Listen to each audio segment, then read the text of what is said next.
Muy buenos días, soy Marcela Vélez y desde Londres comento con ustedes las noticias que deben saber para comenzar el día.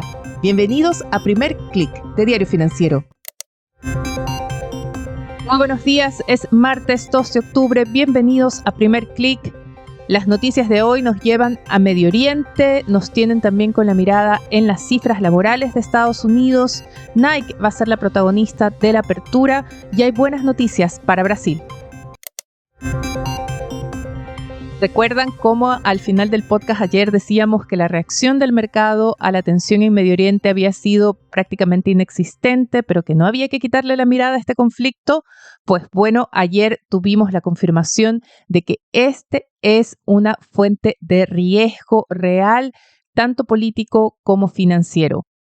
Fue el ataque aéreo de Irán hacia Israel lo que sacudió la confianza de los inversionistas.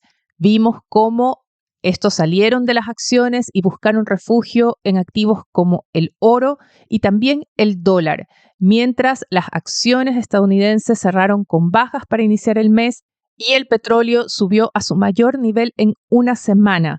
Todo esto en reacción a este ataque que fue muy diferente al que vimos ya en abril pasado. Recuerden que entonces hubo un cruce también entre Israel e Irán después de que fuerzas israelíes bombardearon un consulado de Irán en Siria e Irán respondió con un lanzamiento limitado de misiles que tuvo un efecto bastante menor.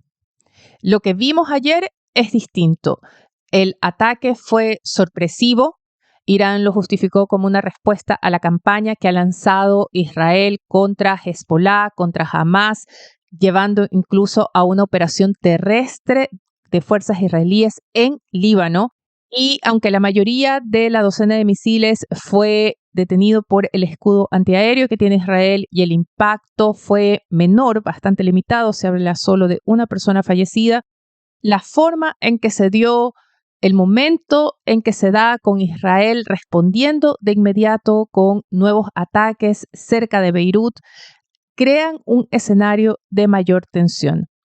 Por ahora, vemos que el mercado modera su reacción, las acciones operan más bien mixtas, vemos todavía alzas en Asia influidas por ese estímulo lanzado por China, o más bien prometido por China. Vemos que las acciones europeas tratan de defender un alza. Los futuros de Wall Street sí se alinean con una apertura a la baja, pero las caídas son más bien menores. Los futuros del Nasdaq retroceden 0,08%, el S&P 500 retrocede 0,10% y vemos que incluso el dólar frena su avance, el oro pierde 0,62%, una señal de la moderación de esta ola de temor que sacudió la tarde de ayer a los mercados. Sí vemos todavía un alza del petróleo, el crudo Brent avanza 2% y bordea ya los $75 por barril y es ahí donde se enfoca la atención del mercado.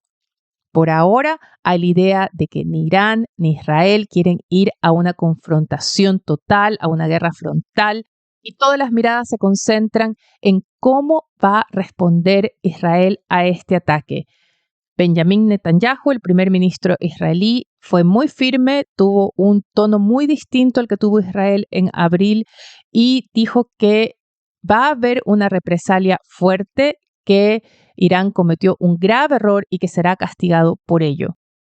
Si la respuesta es limitada a, por ejemplo, misiles a puntos no muy importantes, esto podría llevar a que el mercado mantenga una mirada optimista respecto a los posibles impactos de este conflicto, pero si Israel avanza con ataques a la infraestructura, por ejemplo, petrolera de Irán, esto obligaría a Irán luego a represalias mayores.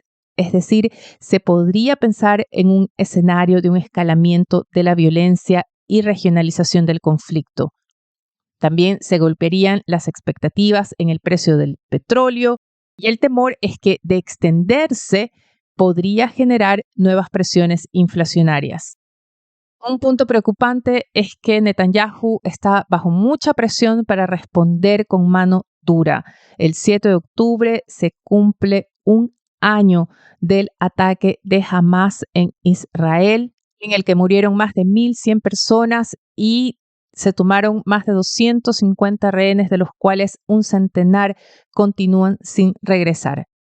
Al mismo tiempo, Israel está bajo la presión internacional por la cantidad de civiles palestinos que han muerto en su acción de represalia contra Hamás, con una cifra de víctimas que bordea los 4.000 y hay también millones de desplazados.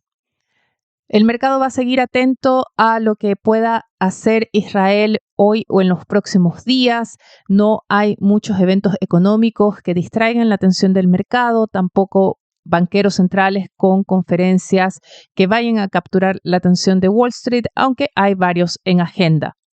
Tenemos sí algunas cifras económicas más que van a llegar hoy. En el caso de Estados Unidos, se va a poner atención a la encuesta ADP de creación de empleo privado. Muy importante, sirve como un anticipo al reporte de la tasa de desempleo y creación de empleo no agrícola que vamos a recibir el viernes.